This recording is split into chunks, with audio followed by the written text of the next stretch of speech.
আজকের এই সমাগম প্রমাণ করে ইনশাআল্লাহ আগামীর বাংলাদেশ হবে বিএনপির বাংলাদেশ।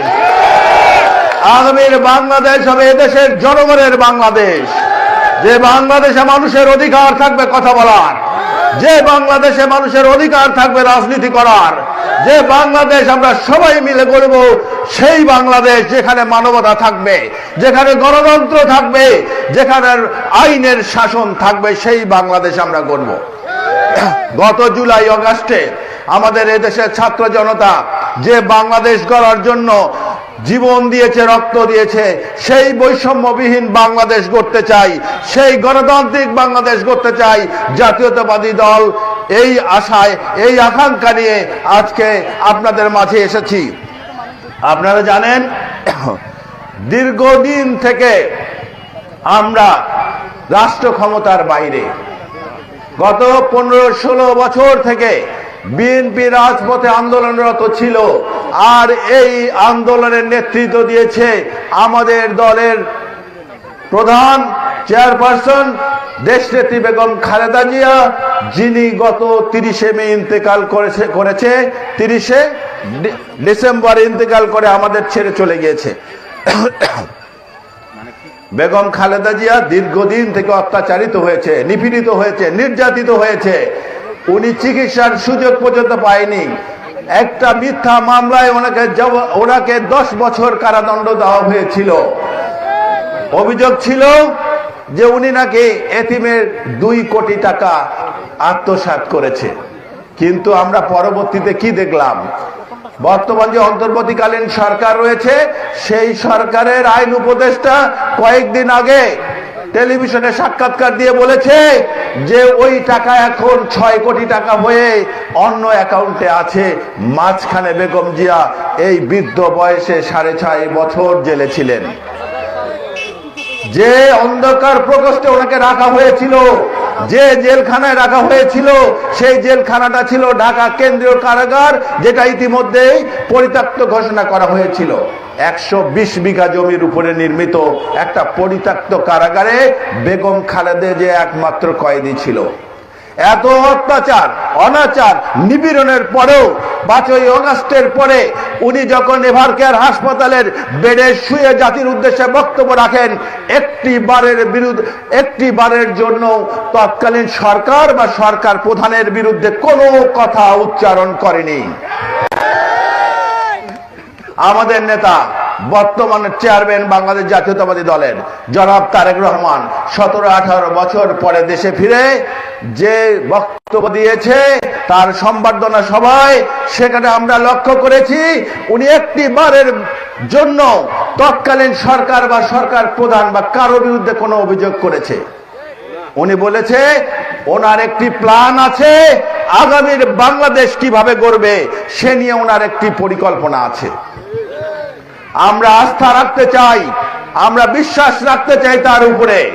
আমরা দেখি যে আগামী রাজনীতিতে ইনশাআল্লাহ গুণগত পরিবর্তন আসবে, সেটার লক্ষণ আমরা দেখতে পাচ্ছি।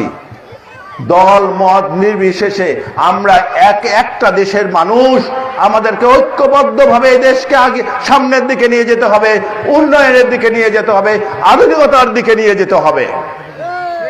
সেই লক্ষ্যে ইনশাআল্লাহ আগামীতে বিএনপি নেতৃত্ব দিবে জনগণের সমর্থন নিয়ে।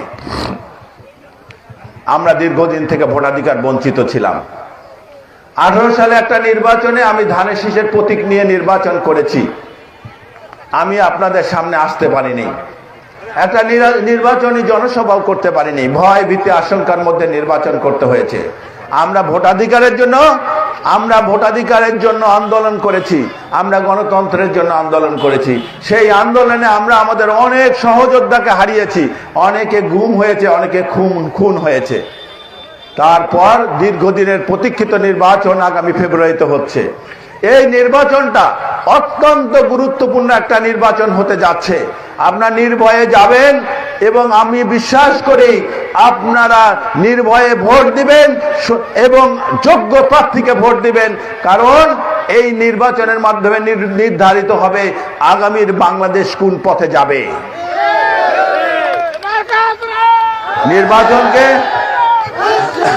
এই নির্বাচনকে সামনে রেখে আমার দল বাংলাদেশ জাতীয়তাবাদী দল মানুষের সমর্থনে আল্লাহর রহমতে যদি সরকার পরিচালনার দায়িত্ব পায় তাহলে কি কি কাজ করবে তার জন্য সেই কর্মসূচি ঘোষণা করেছে। আমার দল বলেছে বাংলাদেশ কৃষি প্রধান দেশ এবং আমাদের স্লোগান ছিল কৃষক বাঁচলে দেশ বাঁচবে।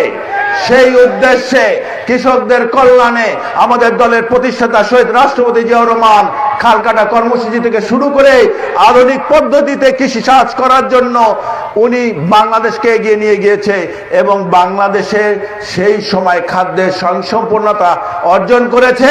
কারণ এই যে আজকে যে আমরা চায়না ধান আবাদ করি, ইরি ধান আবাদ করি, আধুনিক পদ্ধতিতে চাষাবাদ করি, এগুলা শহীদ রাষ্ট্রপতি জিয়াউর রহমান সেই সময় বাংলাদেশে চালু করেছিল। এবং একই ধারাবাহিকতায় বেগম খালেদা জিয়া কৃষকদের কল্যাণে কাজ করেছে। সেই সময় 1991 সালের সময় উনি কৃষকদের 5,000 টাকা পর্যন্ত কৃষি ঋণ মওকুফ করে দিয়েছিল এবং উনি 25 বিঘা পর্যন্ত কৃষি জমির খাজনা মওকুফ করে দিয়েছিল।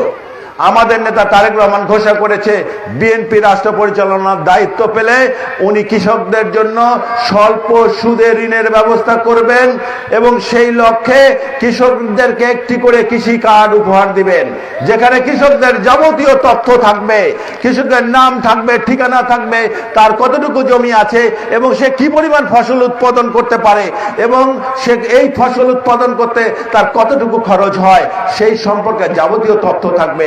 আপনারা কৃষি কার্ড নিয়ে ব্যাংকে যেয়ে আপনাদের সেই ঋণ আপনারা নিজেরাই উত্তোলন করতে পারবেন। এটার জন্য কোনো জামানত বা কোনো বন্ধক লাগবে না।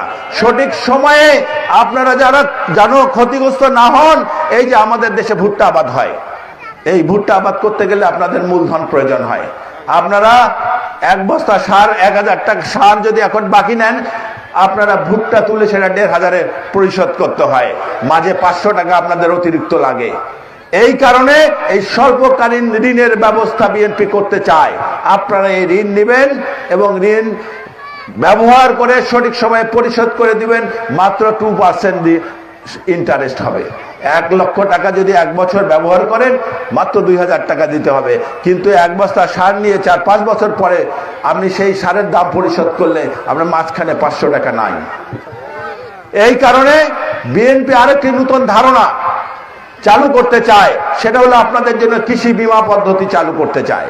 কৃষি বীমাটা হলো আপনাদের ফসল যদি কোনো কারণে ক্ষতিগ্রস্ত হয়, পোকায় খায় অথবা বন্যায় ক্ষতিগ্রস্ত হয় অথবা রোদে পুড়ে যায়, তাহলে আপনার ফসলের বীমা করা থাকলে বীমা কোম্পানি সেই ক্ষতিপূরণ দিবে। কারণ আমরা বিশ্বাস করি এদেশের কৃষকরাই অর্থনীতির চালিকা শক্তি, তাদের কবর যদি শক্ত থাকে বাংলাদেশের অর্থনীতি শক্ত থাকবে ইনশাল্লাহ। আর একটা কাজ বিএনপি করতে চায়, সেটা হলো প্রত্যেকটি কৃষকের যে উৎপাদিত ফসল আপনারা দূর দূরান্তে নিয়ে যা বিক্রি করতে হবে না, প্রত্যেকটি ইউনিয়নে একটি করে ক্রয় কেন্দ্র খুলতে চায়। এই ক্রয় কেন্দ্র থাকলে আপনি আর আপনাদের ক্যারিং কস্ট লাগতেছে না, আপনাদের ফসল ন্যায্য মূল্যে আপনাদের ইউনিয়নে আপনারা বিক্রি করতে পারবেন। মা বোনদের কল্যাণে বিএনপি কাজ করতে চায়। আমার দলের নেত্রী দেশনেত্রী বেগম খালেদা জিয়া উনিও একজন মা ছিলেন। আমার যেমন নিজের মা আছে, উনি আমার দলীয় মাতা, উনি আমার অভিভাবক, চলে গিয়েছেন, মা বোনদের কল্যাণে কাজ করার অঙ্গীকার রেখে গিয়েছেন।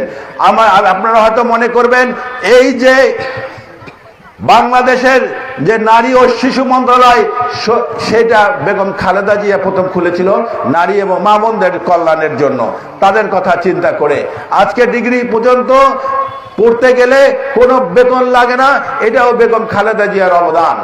তাছাড়াও এখন তারেক রহমান সাহেব বলছে যে মা বোনদের সচ্ছলতা ফিরে আনার জন্য প্রত্যেকটি ফ্যামিলিতে একটি করে ফ্যামিলি কার্ড উনি দিবেন। এই ফ্যামিলি কার্ড থেকে সরকারের অনেক সুযোগ সুবিধা মারা ঘরে বসে পাবে। আমরা চাই আমাদের মা বোনরা অর্থনীতিতে ভূমিকা রাখুক। এই জন্য প্রত্যেকটি মা বোনকে স্বল্পকালীন ট্রেনিং এর ব্যবস্থা করে ঘরে বসে কুটির শিল্পের কাজ করে আয় উপার্জন বৃদ্ধি করার পরিকল্পনা বিএনপির আছে। এগুলা বিএনপির অঙ্গীকার, আরো অনেক অঙ্গীকার আছে, অনেক ওয়াদা আছে। যেমন অন্যতম একটি ওয়াদা আছে, বিএনপি যদি রাষ্ট্র পরিচালনার দায়িত্ব পায় প্রত্যেকটি ধর্মীয় উপাসনালয়ের যেমন ইমাম মুয়াজ্জিন, যেমন করে হিন্দুদের পূজারী, যেমন করে খ্রিস্টানদের পাদ্রী, সবার জন্য সম্মানী ভাতার ব্যবস্থা করবে। এই যে তিনটি কথা বললাম, এছাড়া ছাত্রদের কল্যাণে, শিক্ষকদের কল্যাণে বিএনপি আলাদা আলাদা দফায় কথা বলেছে, শ্রমিকদের জন্য আলাদা বলেছে। 31টি ওয়াদা আছে, এগুলো বিএনপির ওয়াদা। আপনারা যদি আপনাদের সমর্থন দিয়ে বিএনপি রাষ্ট্র পরিচালনার দায়িত্ব দেন, তাহলে এগুলা বাস্তবায়ন করবে। আর এই ওয়াদা আগের সরকারের ওয়াদার মতো নয়, কারণ বাংলাদেশের মানুষ রাজনীতির গুণগত পরিবর্তন দেখতে চায়।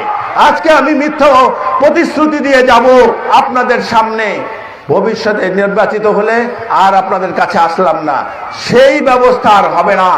কারণ এর আগে আপনাদের ভোটাধিকার ছিল না। 5 বছর পরে আসলে শুধু মার্কা পেলে নির্বাচিত হওয়া যেত, এমপি হওয়া যেত, মন্ত্রী হওয়া যেত। কিন্তু এখন থেকে প্রত্যেক 5 বছর অন্তর অন্তর তত্ত্বাবধায়ক সরকারের অধীনে নির্বাচন হবে। তাহলে আপনার ভোট আপনি দিতে পারবেন। আর আপনার ভোট আপনি যদি দিতে পারেন, আর আমি আমার ওয়াদা না রাখি, তাহলে পরের 5 বছরে আসলে কি আপনারা আমাদেরকে ভোট দিবেন? কি সবুজ কার্ড দেখাবেন না লাল কার্ড দেখাবেন বলেন? লাল কার্ড দেখালে তো আর মাঠে থাকা যায় না। ইনশাল্লাহ আমরা যেটুক বলি সেটুকুই করবো ইনশাল্লাহ। মিথ্যা প্রতিশ্রুতি অন্তত আমার দ্বারা হবে না। 15-16 বছর রাজনীতির মাঠে আছি, আপনারা আমাকে দেখেছেন। আমি বিশ্বাস করি যে মানুষ যত বেশি বিনয়ী, সে তত বেশি সম্মানী হয়ে ওঠে। আমি চাই আমার এলাকার মানুষকে সম্মান দিতে, এবং তাদেরকে যদি আমি সম্মানিত করতে পারি, তাহলে মানুষই আমাকে সম্মান প্রদান করবে। আমি আমার বক্তব্য দীর্ঘায়িত করব না। আমাদের অনেক পরিকল্পনা আছে। মূল পরিকল্পনা হলো এই অঞ্চলের মানুষের যেটা কর্মসংস্থান তৈরি করা।